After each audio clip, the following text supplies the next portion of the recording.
warahmatullahi wabarakatuh.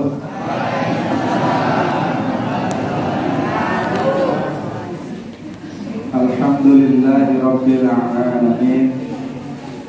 Wa bihi nasta'in ala umur dunya waddin. Wassalatu wassalamu ala asyrafil anbiya'i wal mursalin wa ala alihi wa sahbihi wa barik wasallam. Qala Allah ta'ala fi kitabil aziz, a'udzu billahi samil alim minasy syaithanir rajim. Bismillahirrahmanirrahim. Syahrul Ramadan alladzi unzila fihi al-Qur'an hudan lin-nas wa bayyinatin minal huda wal furqan. Al-ayat. Sadaqallahul azim. Tidak ada kata-kata atau kalimat yang pantas untuk diucapkan dalam kesempatan sore menjelang berbuka puasa pada kesempatan sore ini selain ucapan rasa syukur kita kepada Allah Subhanahu wa taala. Di mana begitu banyak nikmat yang Allah berikan kepada kita, sehingga dengan nikmat tersebut alhamdulillah kita bisa dapat berkumpul, bermuajahat, bermuasafah di Masjid Baitul Muslimin yang sangat indah ini. Mudah-mudahan dengan berkumpulnya kita tidak lain adalah bagian dari bentuk rasa mahabbah kita kepada Allah Subhanahu wa taala. Bentuk rasa cinta kita kepada Allah Subhanahu wa taala, sehingga memiliki keterkaitan yang tinggi dengan langkah-langkah kita, gerak, kemudian juga seluruh kegiatan yang ada di dalam diri kita. Mudah-mudahan Allah jadikan sebagai ladang amal kita yang insya Allah bisa menerapkan beliau yang bisa melaksanakan. Amin ya rabbal. Izinkan saya untuk memberikan salam takzim yang saya tujukan yang pertama kepada orang tua kita, guru kita, sesepuh kita, yaitu Bapak Haji Syakri BA. Saya tidak pakai lengkap, BA saja, Betawi asli, S.I. Mudah-mudahan Allah berikan kesehatan pada beliau. Kemudian yang saya hormati kepada Ketua DPW BKPRRI DKI Jakarta, Bapak Ustaz Nanang Jahidin SOI, yang insya Allah dirahmati Allah Subhanahu wa taala, beserta para pengurusnya semuanya yang hadir. Alhamdulillah, mudah-mudahan kegiatan ini mendapatkan nilai manfaat yang begitu besar untuk kita semua, serta kepada para hujjaj, para alim ulama, tokoh masyarakat yang mohon maaf yang saya tidak bisa menyebutkan namanya secara satu persatu. Mudah-mudahan ini tidak mengurangi rasa takzim saya di dalam menyampaikan beberapa kalimat yang insya Allah mudah-mudahan bisa dipahami.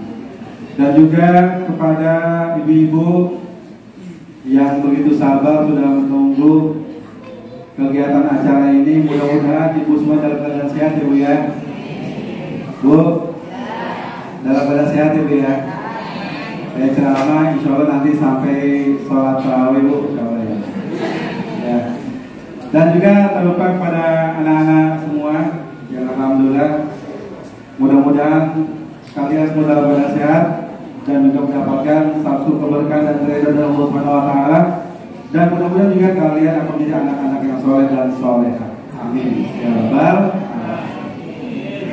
Ramadan sudah kemudian meninggalkan kita beberapa hari. Sekarang kita sudah memasuki hari yang ke berapa Bu? Hari yang berapa? 8 ya. Sudah meninggalkan kita. Berarti masih ada beberapa hari ke depan lagi yang harus kemudian kita rencanakan, kita programkan.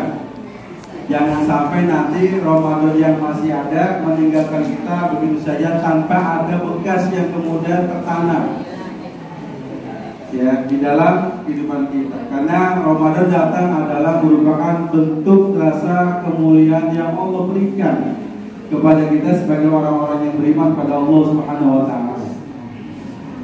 Dan Ramadan dalam pemahaman yang dipahami oleh Muhammad Sayyid Qutb, beliau menyampaikan bahwa Ramadan pada prinsipnya ini terbagi menjadi dalam kategori 3 bagian.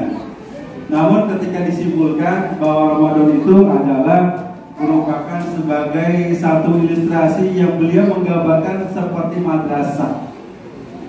Ramadan itu beliau mengilustrasikan seperti madrasah. Di dalam madrasah itu ada nuansa nilai-nilai pendidikan atau at-ta'dib. Ada yang mendidik, ada yang dididik, dan ada kurikulumnya. Dan setiap dalam kurikulumnya itu Allah sebut langsung di dalam surat Al-Baqarah ayat 185. Semuanya ada di situ. Allah sebut langsung dengan kalimat Al-Quran. Syahrul Ramadan alladzi unzila fil Qur'an hudal linnas wa bayyinatin minal huda wal furqan. Dan kata-kata Ramadan Allah sebut di dalam Al-Quran, bulan Islam cuma satu. Bulan Syawal tidak ada, bulan Muharram tidak ada, bulan Dzulhijjah tidak ada. Yang Allah sebut langsung adalah bulan suci Ramadan. Ini artinya apa? Bahwa Ramadan adalah betul-betul bulan yang Allah berikan hanya khusus kepada orang-orang yang beriman pada Allah Subhanahu wa taala. Oleh karena itu, beliau membagi 3 dalam kategori. Yang pertama, bahwa Ramadan itu pada hakikatnya memiliki muatan-muatan tazkiyatun nafas. Muatan-muatan yang di dalamnya ketika orang-orang yang disapa oleh Ramadan, mereka betul-betul melakukan sebuah proses pembersihan jiwa. Dalam bentuk apa? Banyak kegiatan yang dilakukan. Makanya Ramadan itu Allah memberikan kepada kita sebagai orang-orang beriman agar kita kembali ke masjidnya Allah Subhanahu wa taala. Salat tarawih berjamaah, tilawah Al-Qur'annya, tadarus Al-Qur'annya, kemudian berbuka puasa bersama saudara-saudara kita di masjid dan sebagainya. Allah mengajarkan kepada kita untuk kembali kepada masjidnya Allah Subhanahu wa taala.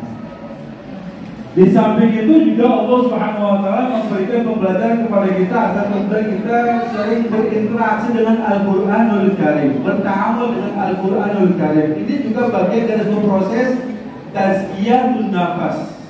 Proses pembersihan jiwa yang harus kemudian kita lakukan. Sehingga ketika kita ditinggalkan atau berpisah dengan Ramadan, maka kemudian di madrasah Ramadan ini kita akan menjadi nanti alumni Ramadan yang terbaik. Insya Allah. Bu, saya mau tanya Bu, Rasulullah SAW dalam kehidupannya menangis, dalam kehidupannya itu kapan beliau menangis? Ada yang tahu? Ada yang tahu bahwa Rasulullah menangis dalam kehidupannya hanya 1 kali beliau alami. Bukan ketika beliau menangis pada saat dilemparkan batu ke kakinya ketika hijrah atau berdakwah ke Taif, tidak. Padahal mata kaki berdarah. Rasulullah tidak nangis. Dan bahkan malaikat Jibril berusaha untuk bagaimana menawarkan kepada Rasulullah SAW untuk ditimpakan penduduk Taif. Malaikat Jibril menawarkannya. Tapi tangisan-tangisan Rasulullah SAW hanya terdapat di bulan suci Ramadan pada saat berakhirnya bulan suci Ramadan. Menangisnya bukan karena lantaran bukan tidak punya baju baru, bukan.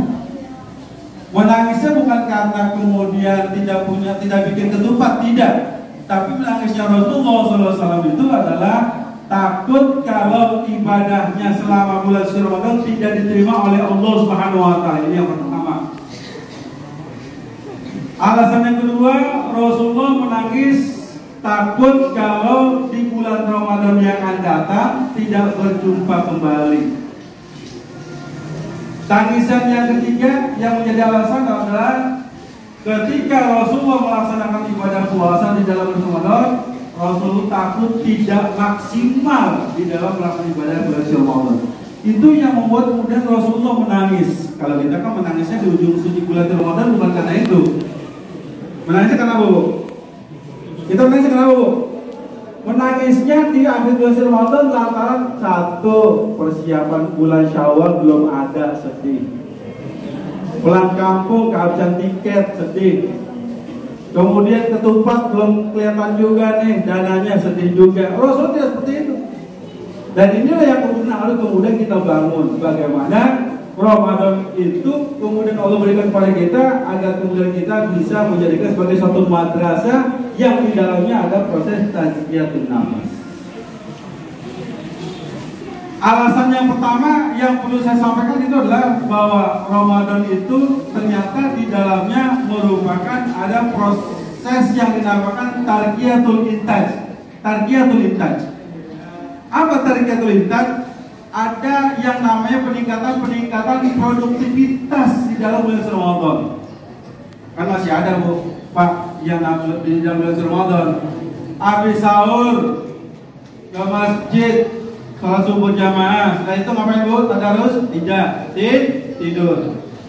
Bangun sholat zuhur. Ngapain lagi, Bu? Tidur. Kemudian bangun lagi sholat asar. Tidur lagi. Ada yang kayak begitu pekerjaannya, tidur dulu.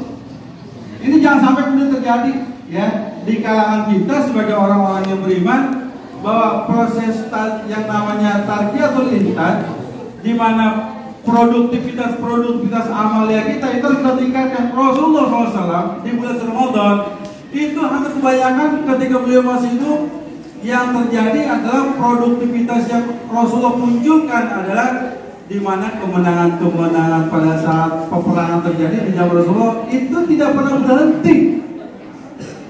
Tidak pernah berhenti.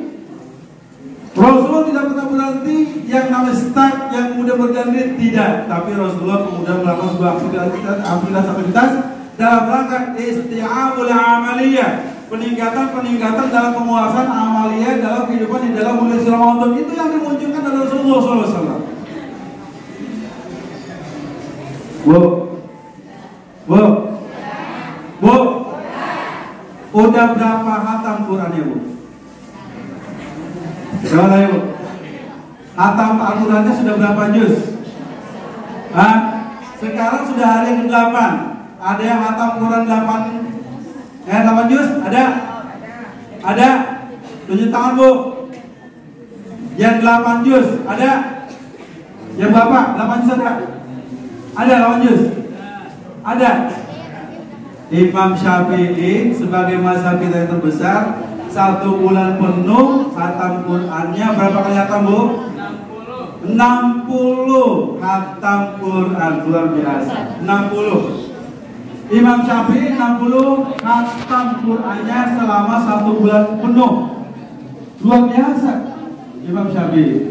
Ya, ini menunjukkan arti sebuah produktivitas yang muncul, yang hadir selama bulan Ramadan. Itu yang terjadi, yang dicontohkan oleh Rasulullah SAW dan juga para pengikut-pengikutnya dan juga alim ulama dan juga yang lain-lainnya. Kemudian yang kedua adalah, karena waktu cuma 15 menit, yang kedua adalah bahwa Ramadan bukan hanya sekedar memunculkan tarqiyatul intaj, langkah-langkah produktivitas. Yang kedua itu adalah di mana terjadinya proses perubahan di dalam dirinya. Terjadi sebuah proses di dalam dirinya.